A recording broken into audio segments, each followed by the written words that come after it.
La première session de la 14e Assemblée populaire nationale de Chine s'est ouverte dimanche à Pékin.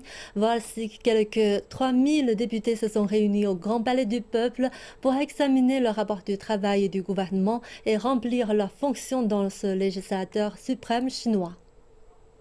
La saison politique de la Chine commence alors que les nouveaux députés élus de l'APN établissent l'agenda pour les 1,4 milliard de Chinois. Le plan de développement est clair, c'est de construire un pays socialiste moderne à tous égards sous la direction du Parti communiste chinois. La modernisation à la chinoise signifie entre autres une économie de marché et un système industriel avancé, la revitalisation des régions rurales et l'ouverture. Le rapport sur le travail du gouvernement recommande des percées pour promouvoir un développement de haute qualité et atteindre une plus grande autonomie et une plus grande force dans les sciences et les technologies.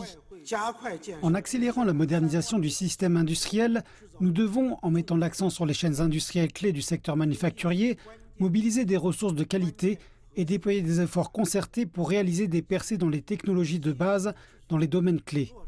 Nous devons redoubler d'efforts pour explorer et développer d'importantes ressources énergétiques et minérales, découvrir davantage de réserves et stimuler la production. Nous devons accélérer la numérisation des industries traditionnelles et des PME pour les rendre plus haut de gamme, plus intelligentes et plus respectueuses de l'environnement. La R&D et l'application des technologies de pointe doivent être accélérées.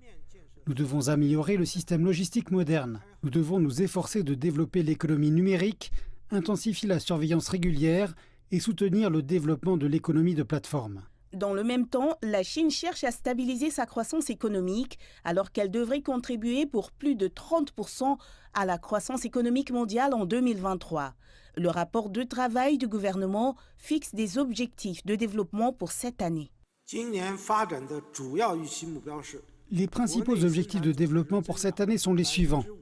Une croissance du PIB d'environ 5%, environ 12 millions de nouveaux emplois urbains, un taux de chômage urbain recensé d'environ 5,5%, une augmentation de l'indice des prix à la consommation d'environ 3%, une croissance du revenu individuel généralement en phase avec la croissance économique, une augmentation régulière du volume des importations et des exportations, un équilibre général de la balance des paiements, une production céréalière de plus de 650 millions de tonnes et une réduction continue de la consommation d'énergie par unité de PIB et des rejets des principaux polluants. Le revenu individuel devrait augmenter en phase avec la croissance économique et la Chine continuera à se focaliser sur le développement vert. La première session de la 14e Assemblée populaire nationale délibérera également du projet de réforme des institutions de l'État et du parti dans le cadre des efforts pour améliorer la direction du Parti communiste chinois dans la modernisation socialiste de la nation. Le rapport de travail a aussi réitéré l'engagement de la Chine à développer des relations amicales avec les autres pays et à promouvoir la paix dans le monde. Nous devons rester attachés à la diplomatie pacifique et indépendante et au développement pacifique en poursuivant l'amitié et la coopération avec les autres pays sur la base des 5 principes de la coexistence pacifique. Nous devons demeurer inébranlables dans la poursuite de la politique d'ouverture aux bénéfices mutuels. Nous devons continuer à œuvrer pour sauvegarder la paix dans le monde, contribuer au développement mondial et défendre l'ordre international. La Chine est prête à travailler avec la communauté internationale pour mettre en œuvre l'initiative de développement mondial et l'initiative de sécurité mondiale et promouvoir les valeurs communes de l'humanité. Joignons nos mains pour promouvoir la construction d'une communauté de destin partagé de l'humanité, sauvegarder la paix mondiale et la stabilité régionale.